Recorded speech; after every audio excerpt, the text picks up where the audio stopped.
আলহামদুলিল্লাহ, আজকে আমার টার্কি এবং দেশি মুরগির বাচ্চাগুলোকে গাম্বুরা ভ্যাকসিন করাবো। আজকে বয়স 12 দিন, যদিও আপনার 10 থেকে 11 দিনের মধ্যে দিলে ভালো হয়। তো এই যে আমার হাতে দেখতে পাচ্ছেন দুইটা ভ্যাকসিন আছে। আজকে আপনাদের গাম্বুরা ভ্যাকসিনের যে প্লেন এবং বুস্টার ডোজ আছে এটার পার্থক্যটা দেখাবো।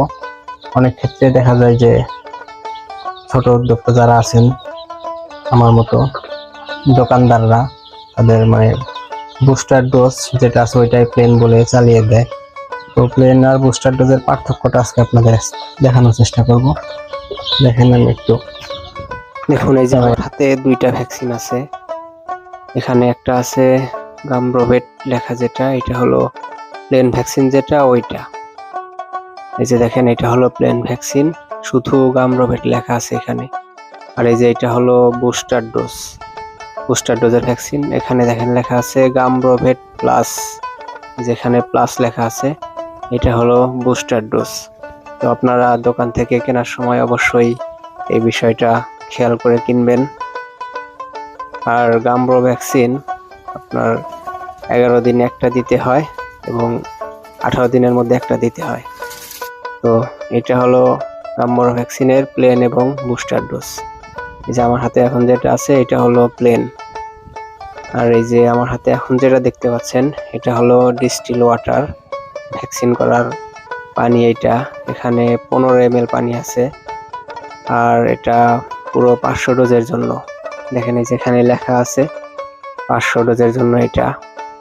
তো আপনারা যারা 300 ডোজের ভ্যাকসিন করবেন তারা এখান থেকে 6 ml পানি ফেলে দেবেন।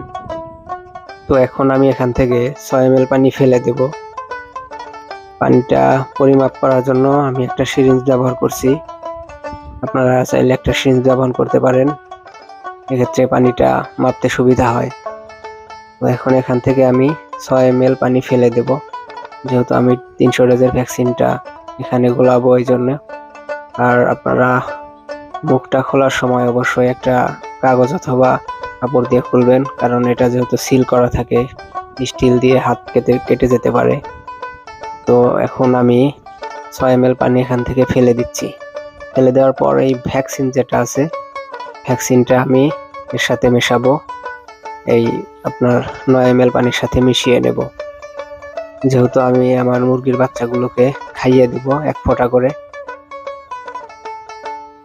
তো আপনারা 1 ফোঁটা করে খাইয়ে দিবেন আপনাদের 11 দিন বয়সের যে বাচ্চাগুলো আছে এগুলোকে।